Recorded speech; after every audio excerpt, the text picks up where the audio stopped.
La mayoría de la cobertura de la guerra Rusia-Ucrania se enfoca solo en el frente. Hay historias frecuentes sobre cómo un bando u otro gana terreno o captura un asentamiento en disputa, con analistas examinando estadísticas sobre las ganancias y pérdidas territoriales de cada lado. Pero esta guerra no solo ocurre en el frente. De hecho, hay una segunda guerra ocurriendo a muchos kilómetros atrás, en lo profundo de los territorios ocupados de Ucrania, como Jersón y Crimea. Esta guerra es más importante que el control del frente, ya que influye mucho más en las perspectivas de victoria a largo plazo de cada lado. Es una guerra que Rusia está perdiendo, y la evidencia es clara. Caminos que antes eran seguros, ahora se están convirtiendo en autopistas al infierno. Líneas de suministro que existían desde hace mucho tiempo están siendo cortadas. Se cortan conexiones, se incendian convoyes y los movimientos son sofocados por drones, misiles y ataques sorpresa imposibles de prever y para los que nadie podía prepararse. La capacidad de Rusia para abastecer el frente, alimentar su enorme maquinaria militar y librar esta guerra está siendo eliminada por Ucrania. Esta es la guerra detrás de la guerra. Para entender su importancia, primero hay que conocer una regla clave de los conflictos modernos. No necesariamente las gana el bando que tiene más tanques, soldados u otros recursos, sino el que domina el arte de mover esos recursos de manera eficiente. Como supuestamente dijo una vez el legendario general estadounidense Omar Bradley, los aficionados hablan de estrategia, los profesionales hablan de logística. En un conflicto tan largo como este, la logística es tan importante como la potencia de fuego. Para mantener la presión sobre Ucrania a lo largo de cientos de millas del frente, Rusia debe mover tropas de forma segura a esos territorios. Pero eso no es todo. También necesita medios para transportar otros suministros importantes, como armas y municiones. Los equipos de reparación deben llegar a los lugares donde hayan resultado dañados tanques y vehículos blindados. Los equipos médicos necesitan entrar en zonas peligrosas para evacuar soldados heridos. El combustible debe fluir constantemente al frente para que los grupos de asalto rusos mantengan sus vehículos operativos y ejecuten sus planes de ataque. Detrás de cada fuerza en la línea del frente, tiene que haber una vasta y compleja red de logística y cadenas de suministro para alimentarla y mantenerla. Y si esa red colapsa o incluso se ve interrumpida, todo lo demás se viene abajo a su alrededor. Sin líneas de suministro, cualquier ejército se debilita y da oportunidades al enemigo para contraatacar. Por eso, aunque los enfrentamientos en la línea del frente importan y las estadísticas de control territorial también, esta guerra ya no se trata solo de qué lado controla qué porciones de tierra, ya no.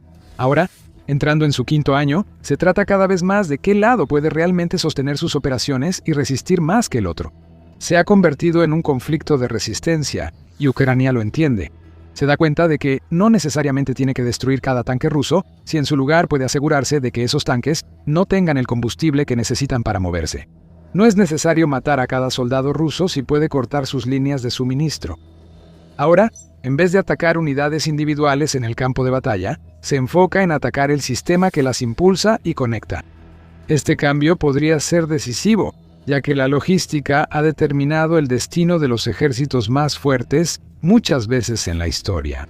El emperador francés Napoleón Bonaparte aprendió por las malas la importancia de la logística al llevar a su ejército a Rusia, esperando una victoria rápida. Había reunido una de las fuerzas de combate más poderosas que Europa, o incluso el mundo, había visto. Pero mientras más se adentraba su ejército en Rusia, más presión se ejercía sobre sus líneas de suministro. Eventualmente, esas líneas simplemente se extendieron demasiado y de manera inevitable se rompieron. Los suministros de comida empezaron a escasear. El flujo de municiones al frente no era lo suficientemente rápido. Los caballos morían y las duras condiciones del invierno hacían que todo fuera más difícil. Los alemanes vivieron algo similar en la Segunda Guerra Mundial. Esto ocurrió en Rusia, donde las fuerzas nazis entraron rápidamente al territorio soviético, esperando que sus tácticas de Blitzkrieg, basadas en velocidad e impulso, superaran al enemigo. Pero al avanzar, era más difícil mantener las líneas de suministro. Y de repente, incluso la fuerza militar más temible del mundo se vio obligada a rendirse en Stalingrado. Hoy en día, la logística sigue siendo la base de todo ejército exitoso. El éxito de Estados Unidos en la Operación Tormenta del Desierto no solo se debió a sus tropas mejor entrenadas y equipo superior. Las fuerzas estadounidenses hallaron formas más efectivas de transportar combustible, municiones y suministros incluso en condiciones difíciles del desierto. Conflictos modernos como ese y la guerra en Ucrania consumen recursos rápidamente, haciendo que la logística y las cadenas de suministro sean clave. Para ejercer presión en el frente y controlar los territorios capturados, Rusia ha tenido que construir y depender de una compleja red de centros ferroviarios, depósitos, convoyes, puestos de mando y corredores de transporte. Y esos son precisamente los objetivos que Ucrania está decidida a destruir. En semanas y meses recientes, se han realizado varios ataques exitosos en los territorios ocupados y más allá, contra los nodos logísticos clave de Rusia.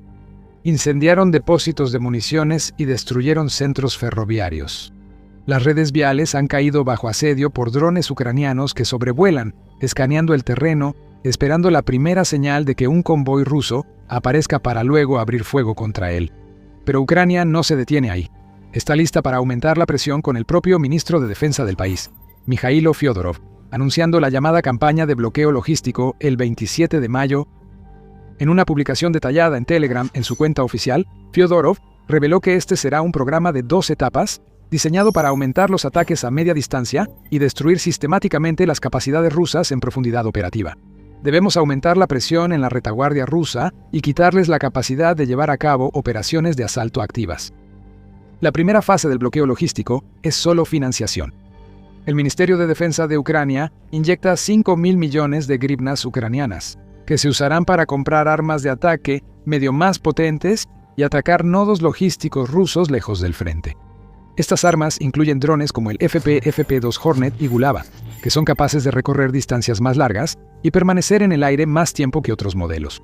Algunos presumen de tener un alcance operativo de hasta 200 kilómetros o 125 millas.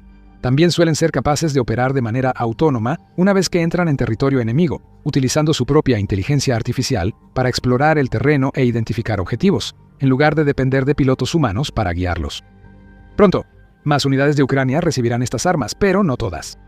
Fyodorov dijo que el ministerio usa un sistema de recompensas, donde solo las mejores brigadas acceden a las armas más avanzadas. Los fondos se entregarán a las brigadas y unidades más efectivas según el sistema E-Point, especializadas en destruir al enemigo en profundidad y con mejores resultados en esa área. Ya se entregaron fondos a las primeras unidades y empezó la adquisición directa. Es una decisión lógica. Las armas de ataque de alcance medio cuestan más de fabricar que los drones FPV más baratos y Ucrania no tiene un suministro infinito de fondos con los que trabajar. Siempre ha operado de manera ingeniosa, utilizando los recursos a su disposición con cuidado y consideración para asegurarse de que nada se desperdicie. Por lo tanto, no tendría mucho sentido entregar estas armas a unidades que no necesariamente pueden sacarles el máximo provecho. Al darlas a las brigadas más eficientes, Ucrania aumenta sus posibilidades de lanzar ataques más exitosos contra Rusia y hace su bloqueo logístico más efectivo. Fyodorov también explicó la segunda fase del programa. Lanzamos licitaciones centralizadas para adquirir un gran lote de armas de ataque de alcance medio. Las licitaciones abiertas no solo se tratan de la rapidez y el aumento de la producción, también se trata de la competencia entre fabricantes, minimizar los riesgos de corrupción, la transparencia y el uso eficiente de los fondos públicos. En otras palabras, la primera fase se trata del aquí y el ahora. Se trata de entregar armas a las brigadas que las necesitan para mantener la presión sobre el enemigo. La segunda fase es a más largo plazo. El objetivo es escalar el sistema nacionalmente para aumentar la producción de drones de ataque de alcance medio, generar más competencia entre fabricantes y estandarizar la adquisición masiva, permitiendo desplegar muchas más armas en los próximos meses y años. Antes de que veamos por qué esto es importante y el impacto que ya está teniendo en el terreno, estás viendo el show militar. Si no te has suscrito, hazlo ahora. Fyodorov confía en que pronto Ucrania verá los beneficios del programa y afirma que este verano se notarán en el frente los resultados de la adquisición centralizada de capacidades de ataque de alcance medio. El enemigo ya no estará seguro, ni lejos del frente de combate. Existen pruebas claras de que Rusia ya sufre los efectos devastadores de la campaña de ataques de alcance medio de Kyiv. De hecho, como señala el propio Fyodorov, el precio del avance para los rusos está creciendo constantemente. Él explica que, ya en octubre de 2025, Rusia perdía en promedio 67 soldados por cada kilómetro cuadrado de territorio ganado. Para abril de este año, ese número casi se ha triplicado a 179 bajas por kilómetro cuadrado.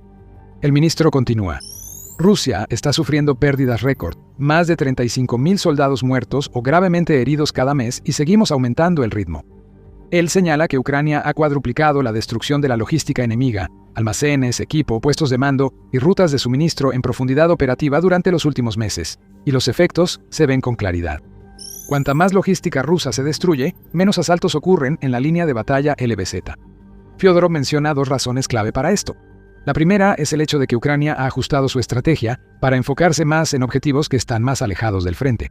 Además, Rusia ya no puede usar Starlink, que permitía a sus tropas controlar drones, comunicarse y coordinar movimientos en el campo de batalla. Sin esta tecnología, las fuerzas rusas avanzan a ciegas por zonas mortales en el frente y a sus espaldas se desata el infierno.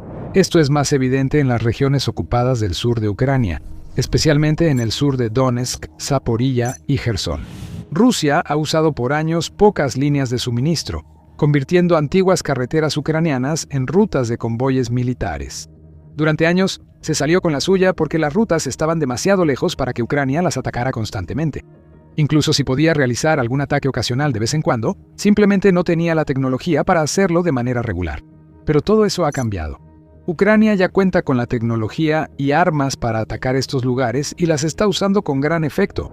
En Donetsk, la brigada Azov del primer cuerpo de la Guardia Nacional de Ucrania informó que sus drones de largo alcance están poniendo activamente bajo control de fuego las rutas de suministro rusas. Más específicamente, están atacando dos carreteras principales que llevan a la ciudad ucraniana de Mariupol. Una carretera va a la ciudad portuaria rusa de Taganrog al este y la otra hacia el norte, a la región de Donetsk hasta Vovnevochka. Estas rutas son parte del mayor corredor terrestre que une Rusia con la Crimea ocupada, atravesando varias regiones ocupadas. Es clave para el Kremlin transportar alimentos, municiones y suministros a Crimea, sobre todo ahora que las demás rutas están destruidas o son demasiado peligrosas. La brigada Azov difundió el 25 de mayo imágenes de sus drones rastreando el tráfico en autopistas, localizando vehículos militares rusos y atacando sus objetivos fácilmente. En el pie de foto, Azov escribió: Azov patrulla la zona fronteriza alrededor de Mariupol. Ucrania debe estar libre de tropas rusas. Lo más confiable es acercar la zona sanitaria para la logística enemiga a Rusia y Crimea ocupada. La unidad concluyó: ya no habrá una región segura del mar de Azov para los ocupantes. Y si esta evidencia sirve de indicio, tienen toda la razón. Con más drones ucranianos patrullando estas autopistas, pronto podría ser muy riesgoso para Rusia usarlas. Eso dejará al Kremlin sin opciones para mover suministros a Crimea, que también está bajo asedio, mientras drones y misiles ucranianos dañan y destruyen las defensas aéreas que le quedan a la región y sus instalaciones militares. Esto no solo está ocurriendo en Donetsk, sino también en otros lugares de los territorios ocupados. Azov también mostraba su control de las autopistas hacia Mariupol en ese periodo. Otra brigada ucraniana, la Brigada 412 o Brigada Némesis, reveló que funcionarios rusos decidieron cerrar una de sus principales rutas logísticas en el sur de Ucrania. La autopista R-280, que el Kremlin llamaba la Ruta de Novorossiya, se extiende por las ciudades ocupadas de Mariupol hasta Melitopol, en Zaporilla y Simferópol, en Crimea. Es el tramo final del corredor terrestre de Crimea y la parte clave del rompecabezas logístico del Kremlin, ya que no existen carreteras alternativas para que Rusia traslade suministros. Las fuerzas del Kremlin dependen de este tramo para mover equipos y suministros al oeste. Eso fue hasta que la Brigada Némesis desplegó un nuevo dron de ataque secreto, nunca visto públicamente, que ha resultado muy efectivo, destruyendo decenas de camiones y cisternas rusas tras las líneas enemigas. En Telegram, Némesis escribió: las grandes pérdidas hicieron que el mando ruso y las autoridades de ocupación restringieran el movimiento de equipo pesado en la autopista de Novorossiya. Los intentos del enemigo de usar caminos rurales como desvíos también fracasan. Los drones ucranianos detectan y eliminan objetivos con éxito en cualquier terreno. Esto también se relaciona con imágenes y videos recientes en redes sociales que muestran las principales carreteras que salen de Mariupol, bordeadas por restos calcinados de vehículos militares y chasis de tanques humeantes, demostrando, sin lugar a dudas, que estas rutas ya no son lugares seguros para los rusos. Como señala el Nemesis Post, aunque Rusia ha intentado usar caminos de tierra alternativos y rutas fuera de carretera para mantener el suministro en movimiento, los drones de Ucrania no tienen ningún problema en encontrarlos y destruirlos donde sea que vayan. Rusia debería poder hacer algo al respecto. Afirma ser la segunda mejor fuerza militar del mundo y presume defensas aéreas de última generación. Invierte miles de millones de dólares en sus fuerzas armadas cada año. Sin embargo, las mismas líneas de suministro que afirma controlar se están convirtiendo rápidamente en cementerios de vehículos. Aunque nacionalistas rusos radicales y blogueros Z piden al Kremlin instalar redes y medidas antidrones en estas carreteras, siguen bajo asedio aéreo. Esto probablemente se deba a que Ucrania no solo ataca las rutas, sino también las defensas cercanas. Kyle Glenn, investigador del Center for Information Resilience, informó que en marzo y abril de este año, los ataques ucranianos contra defensas aéreas y activos de guerra electrónica rusos aumentaron 300%, con cerca de 80 sistemas atacados. Muchos son costosos y difíciles de reemplazar. Cada vez que Rusia pierde un sistema defensivo, a Ucrania le resulta aún más fácil volver a alcanzarlo. Como dice Glenn, el peligro para Rusia es que la pérdida de sistemas de defensa aérea causa una falla en cascada, ya que cada pérdida hace más efectivos los ataques de drones ucranianos. Esto no se detendrá. El presidente ucraniano Volodymyr Zelensky lo confirmó el 5 de mayo en X. El número de ataques de alcance medio también ha aumentado significativamente. Ahora hay el doble de ataques a distancias de más de 20 kilómetros en comparación con marzo y 4 veces más en comparación con febrero. Y habrá aún más. Esta es un área prioritaria. Como consecuencia directa, las unidades rusas ya están sintiendo la presión, igual que las fuerzas de Napoleón y los nazis antes que ellos hace tantas décadas. Están trasladando sus activos clave, como depósitos de municiones y puestos de mando, lejos del frente. Esto es un arma de doble filo. Ayuda a mantener estos lugares más seguros, pero complica la logística porque los suministros recorren distancias más largas. Si los drones ucranianos siguen mejorando y alcanzan mayores distancias, la reubicación de puestos de mando y suministro rusos podría volverse irrelevante. Pronto serán encontrados y destruidos por el ejército de drones de Kiev, que evoluciona rápido. Incluso los periodistas rusos están empezando a ver la crisis que se avecina, con el corresponsal de guerra Dmitry Steshin advirtiendo que, a menos que se tomen medidas urgentes, en los próximos meses la logística colapsará. Eso es exactamente con lo que cuenta Ucrania. Mientras tanto, las fuerzas de Kiev recuperan territorio a gran escala, como puedes ver en este video. O revisa este para ver cómo Ucrania logró derribar los misiles multimillonarios de Rusia sin disparar un solo tiro. Y asegúrate de suscribirte al canal para más noticias e información militar. Y como siempre, gracias por vernos.